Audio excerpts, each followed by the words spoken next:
In this video, we're going to show how to buy LUNC in the Binance app. It's a straightforward process, but you'll need a Binance account to start. If you haven't signed up for Binance yet, make sure to use our link found in the video description. By doing so, you'll be eligible to receive trading fee rebates worth up to $100 USD. Once you've registered and verified your account, you are ready. At the home screen, choose Convert. If it's missing, select More. Then select Edit to edit the shortcuts and scroll down till you find it. Select the plus sign to add it to the shortcuts. When you are finished, select Done. Now go back to the home screen and select the icon you just added. Now select the currency you wish to use for the purchase.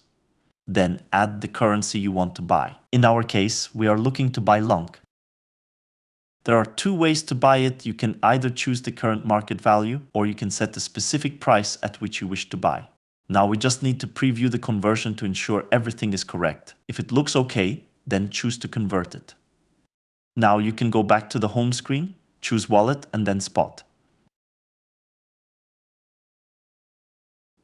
Refresh your screen by dragging your finger downwards and you will see your recent purchase. That's it. If you have any questions, please don't hesitate to leave a comment below.